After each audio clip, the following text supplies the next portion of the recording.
रामकृष्ण हरी सर्वांना. माऊलींची पुढची सेवा मी चालू करत आहे.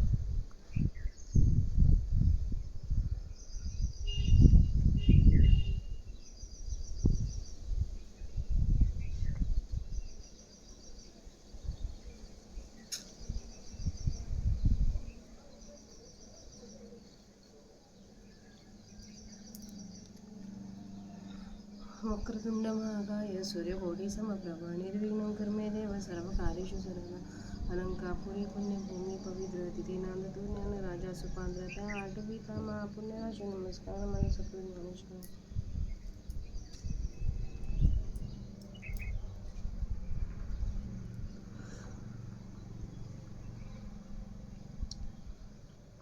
आपण याच्या आधीच्या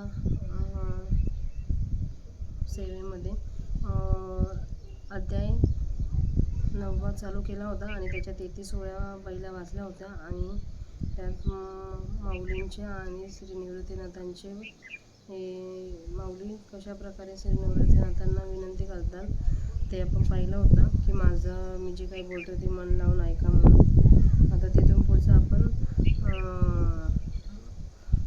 श्रीकृष्णाचं आणि अर्जुनाचं बोलणं ऐकूया. श्री भगवान उवाच इदं तु ते गुह्यत्वं प्रवक्ष्याम्यनसूयमे ज्ञानं विज्ञानसहितं यज्ञात्वा मोक्षसे शुभात्. नातरी अर्जुना हे बीज पुढती सांगी जेल तुझं जे हे अंतकरणीचे गुज जीवाची येणे माने जीवाचे हे फोडावे मग गुज कापाज मज सांगावे ऐसे काही स्वभावे कल्पेशी जरी तरी परी ऐसे प्राज्ञा तू असतेची संज्ञा बोलली गोष्टीची अवज्ञा नेनेसे करू म्हणून गोडपण आपले मोडो वरी न बोलावे ही बोलावो कडो परी आमुच्या जीवाचे कुळ तुझा शिवी अगाथानी कीर दूध गोड परिधानासेच नवे की गोड म्हणून स्वरूपा सेविती आचे चाड जरी अनन्य मिळे मुडावणी बीज काढिले मग निर्वाळिले भूमी पेरिले तरी ते सांडी विखरू गेले म्हणून एकाई या लागे सुमने शुद्ध मती जो आणि दुःख अनन्य गती पैगा गौप्य ही परितया प्रति चावळी जे सुखी तरी प्रत्युत्ती आता गुणी ही तू वाचून अनिक नाही म्हणून गुज तरी तुझं ठाई लपवू नये. आता किती नावानाचा गुज म्हणून म्हणता कानडे वाटेल तुझं तरी ज्ञान सांगेन सहज विज्ञानेसे परी तैचे ऐसे निवाडे जैसे भेसळले ज खरे गोडे मग काळीजे फाडो वाडे पारखुनिया का चांचोचे सांडसे खांडी जे पये पाणी राजांचे तुझं ज्ञान विज्ञान तैसे वाटून देऊ मग वारयांची या धारसा पडिला कोंडा का नुरीची जैसा आणि अन्ना कणाचा पैसा राशी जोडे तैसे जे जाणतले यासाठी संसारीची या गाठी लावणी बैसवी पाठी मोक्ष स्त्रियेच्या राजविद्या राज्यगुह्यं पवित्रमिदमुत्तमं प्रत्यक्षावगमं वर्मं सुखं कर्तुमव्ययं.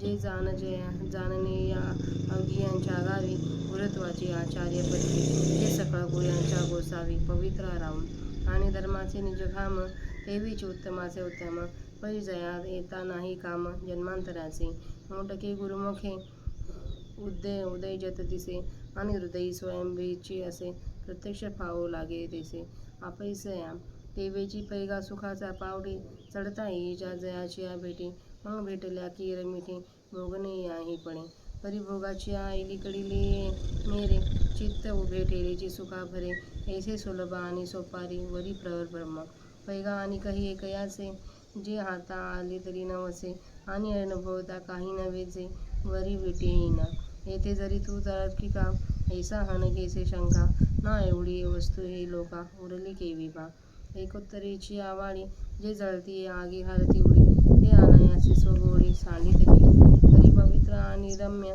देवीचे सुख पायेचे गम्य आणि स्वसुख परिधर्म्य वरी आपण आपा जोडे ऐसे अवघेची सुरवाळू आहे तरी जाना हाती केवी उरवला आहे हा शंकेचा ठाव केर होई परी न धरावी तुवा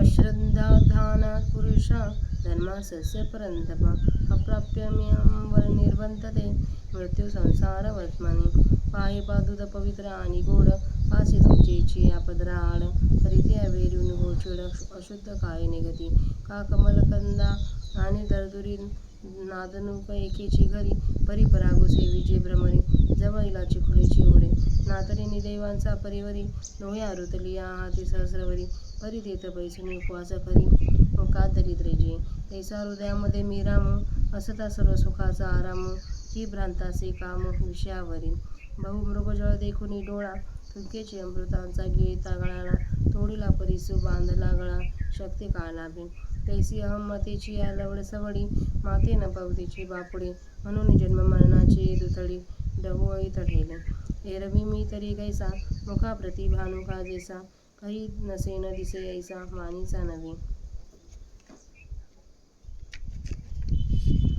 माऊलींच्या आपल्या 30 ओव्या वाचून झाल्या आहेत. आता आपण त्यांचा मराठीत अर्थ बघूया.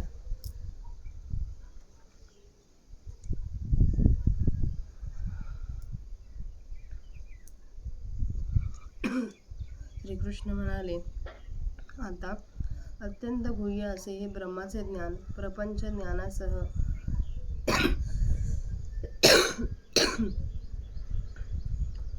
असूयारहित अशा तुला सांगतो. हे जाणल्याने तू अशुभ संसारापासून मुक्त होशील. अथवा अर्जुना, हेच ब्रह्म जे माझ्या अंतःकरणातील जीवाची गोष्ट आहे ती तुला पुन्हा सांगतो.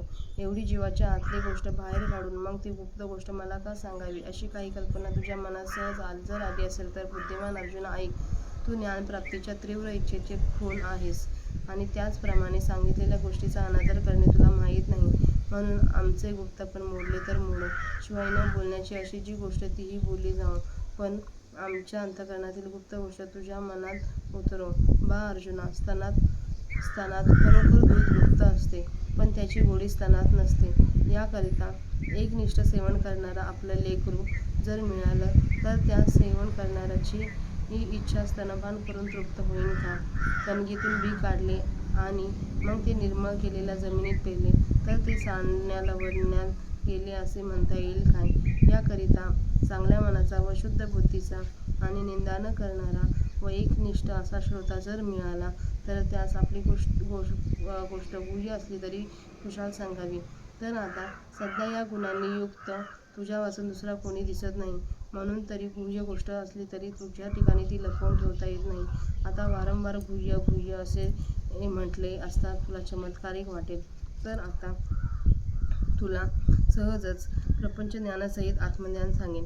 परंतु जसे खरे खोटे एकत्र मिसळलेले असतात ते परीक्षा करून निर्णय काढावे, त्याप्रमाणे निवाडा करून ज्ञानविज्ञान तुला सांगेन. अथवा ज्याप्रमाणे राजहंसाने आपल्या चोचीच्या चिमट्याने एकत्र मिसळलेले दूध व पाणी वेगळे करावे, त्याप्रमाणे तुला ज्ञान व विज्ञान हे स्वच्छ वेगवेगळे सांगू. मळणी करून एकच मिसळलेले कण व भूस वाऱ्याच्या धारेवर फणले असतात. मग जसा कोंडा उडून जाऊन धान्याची आपोआप रास जमते, त्याप्रमाणे जे ज्ञान जाणल्यामुळे ते ज्ञान संसाराच्या गाठी लावून अनात्मतत्वाचे धर्म अनात्मतत्वाच्या ठिकाणी ठेवून मोक्षरूपी लक्ष्मीच्या पटावर जाणणाऱ्यास बसविते. हे ज्ञान सर्व विद्यांचा राजा, सर्व गुणांचा स्वामी, पवित्र, उत्कृष्ट, प्रत्यक्ष अनुभवास येणारी, धर्माला अनुसरून असलेले, अनायासे आचरण करता मिळवता येणारे आहे, क्षयरहित आहे. जे स्वरूप ज्ञान या सर्व विद्यांच्या गावामध्ये श्रेष्ठत्वाच्या आचार्यपदावर अधिष्ठित आहे आणि जे ज्ञान सर्व गुप्त गोष्टींचे स्वामी आहे व जे पवित्र गोष्टींचा राजा आहे आणि जे धर्माचे स्वतःचे राहण्याचे घर आहे आणि त्याचप्रमाणे जे सर्व उत्तम पदार्थातील उत्तम आहे व ज्याच्या ठिकाणी प्राप्त झाले असता पुन्हा दुसऱ्याच्या जन्माचे काम उरत नाही. गुरुमुखातून ते ज्ञान अमावास्ये उगवताना दिसते, पण ते हृदयात मूळचे सिद्धच असते. तसे ते आपोआप प्रत्यक्ष अनुभवाला येऊ लागते. त्याप्रमाणे अरे अर्जुना, ज्याच्या भेटीला सुखाच्या चढत्या पायऱ्याने यावयाचे असते आणि जे भेटले असता निश्चय करून भोगणेही संपले, परंतु भोगाच्या अलीकडच्या काठावर चित्त उभे राहिल्याबरोबर ते सुखाने पूर्ण भरून जाते, असे ते स्वरूप ज्ञान कष्टावाचून मिळणारे व सोपे असून शिवाय ते श्रेष्ठ ब्रह्म आहे.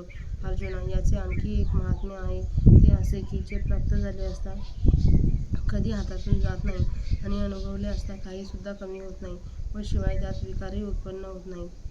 या ठिकाणी तर्ककुशल अर्जुना, जर तू अशी शंका घेशील की एवढी ज्ञानासारखी ही वस्तू तिचा अनुभव घेतल्याशिवाय लोकात कशी राहिली, 100ला 1 व्याज मिळून 101 रुपये व्हावेत म्हणून चळत्या अग्नीसारख्या धोक्यात उडी घालतात, असे जे लोक जे कष्टापासून मिळणारी स्वरूप सुखाची गोडी कशी टाकतील, तरी पवित्र आणि रम्य त्याचप्रमाणे सुखोपायानेच प्राप्त होणारे स्वसुख, परंतु धर्माला धरून मिळणारे, शिवाय ते आपल्याच ठिकाणी आपल्याला मिळते, याप्रमाणे हे सर्व प्रकार सुखकर आहे.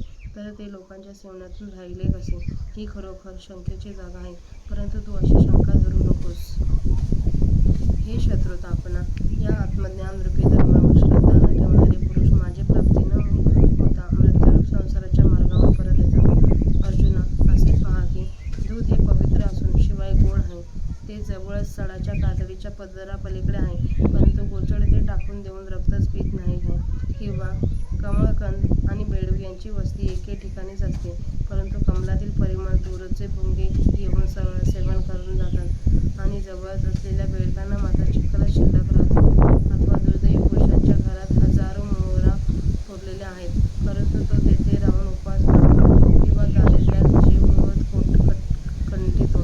याप्रमाणे सर्व सुखांचा बगीचा असा जो राम मी सर्वांच्या हृदयात असताना त्या मला न जाणून मूर्ख लोक सुखाकरिता विषयांचीच इच्छा करतात.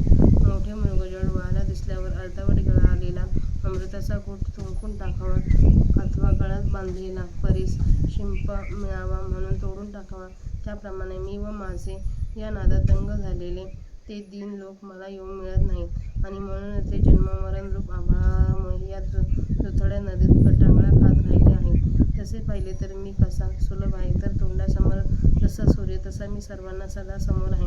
पण तो सूर्य केव्हा रात्री नसतो म्हणून दिसत नाही, केव्हा केव्हा दिवसा दिसत नाही, असा त्याच्यात कमीपणा आहे, तसा कमीपणा माझ्यात नाही. तर असं आपलं माऊलींच्या 63व्या मराठी अर्थ वाचून झाला आहे.